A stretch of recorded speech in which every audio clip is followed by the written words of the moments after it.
First off, I'm going to start by selecting, I think I can hit, nope, selecting design or create sketch, and I'm going to create it on the bottom here.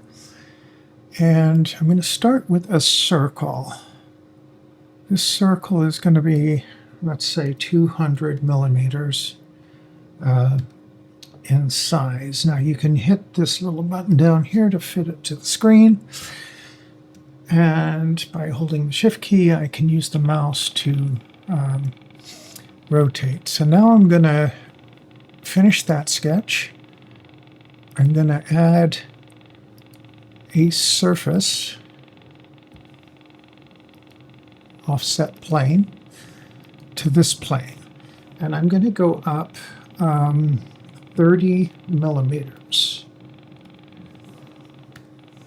So now, if I scroll, you can see I have the base plane and I have this offset plane up here. So I'm going to go back into Sketch. I'm going to select this plane and I'm going to do another circle, centered. And this one's going to be 88 millimeters. So now I have two circles. Let me show you from the sides. You can see they're just two circles. So what I'm going to do now, finish that sketch, go here to create and loft. Now I know there's shortcuts for all this stuff, but I can never remember them. So to use loft, you click on any number of planes that you have in your drawing. I'm just using two. I find it works the way I want to by doing it step by step. So now I've created this cone, and I'm going to continue on. This surface, actually, that's wrong. I'm going to actually create another offset plane, and I'm going to go up off of this surface, I think 10 millimeters. Let me go up 3 millimeters. Okay.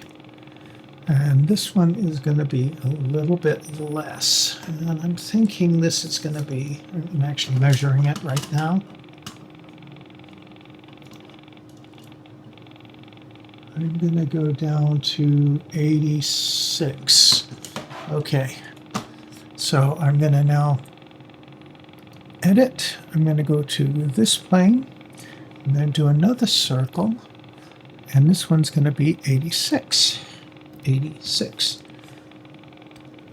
Okay. And again, I'm going to use the loft command. Finish the sketch. Create. Loft. This one. And this one. Okay.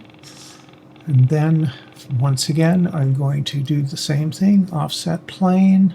I'm going to do it off of this surface. I'm going to go up 10 millimeters. And then I'm going to go into Sketch. I'm going to do another circle.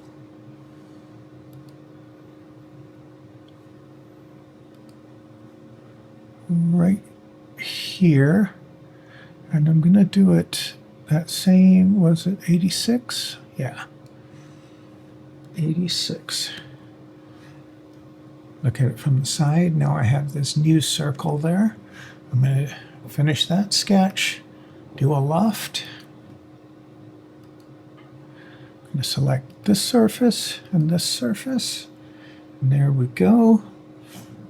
And now I'm going to do another offset plane.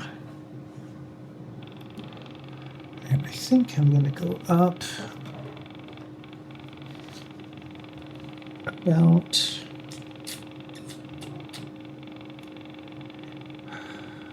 20. Okay, let's go up 20. Go from here, we'll go 20. Hit enter. There we go. Then I'm going to do another edit on this plane. Another circle. And this is going to be 26 millimeters. There we go. And I'm going to, same thing, finish that sketch. I'm going to use Loft, click this one, and there we go. So now, click OK to get out of there. Now I have this design, but I need it hollow.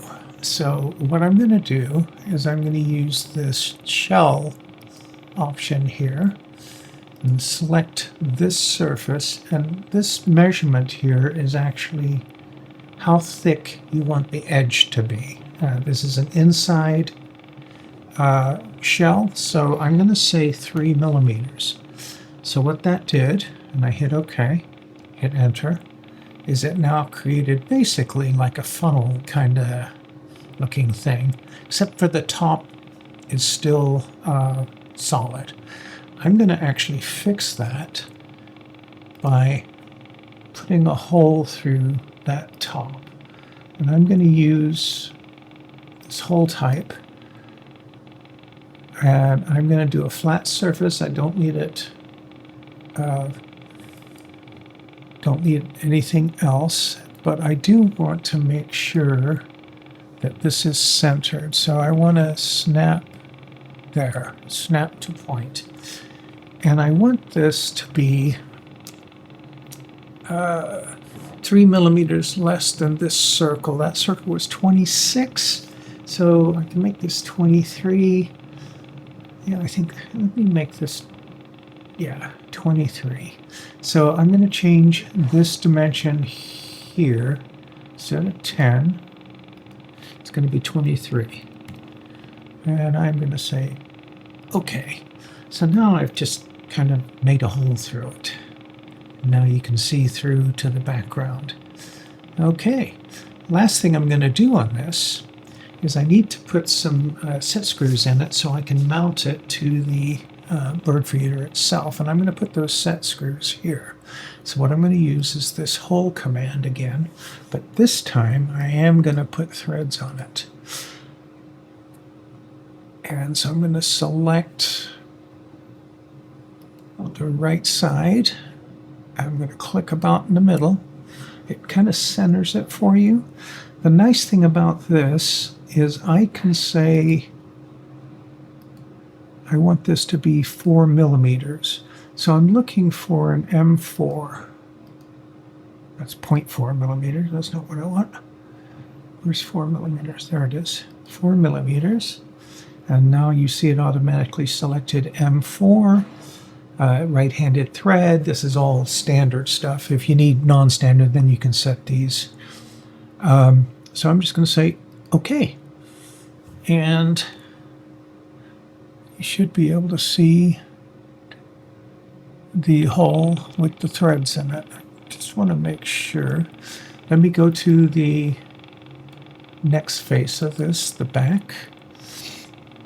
I'm going to do a hole again. I'm going to click here. It's threaded.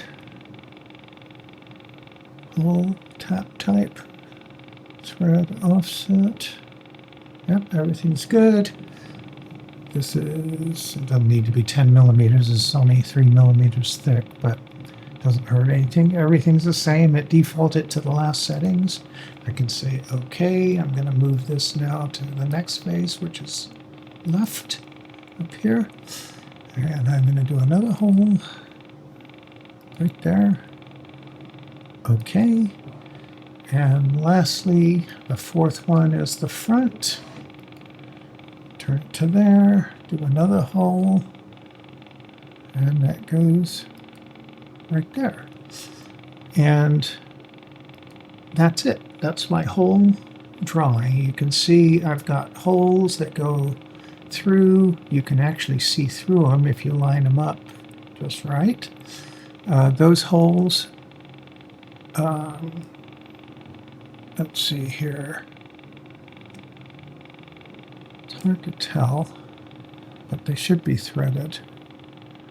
I'm not looking correctly here. Anyway, so this is basically the design. I'm going to fit it to the screen, and I'm going to look at it from the front. There we go. And basically, if you want to 3D print this, I use a Bamboo X1 Carbon printer, which is actually printing right now. But you can basically say 3D print. Mine defaults to my Bamboo Studio. You have to select the object you want to print, so it's selected. This is the Bamboo format that it uses, and you say OK. And one of the things you'll see is Bamboo Studio will start opening, and there's the design. And you can see it's got the holes in it, it's got the hollowed out top, bottom, everything's good. And I should just be able to hit slice plate.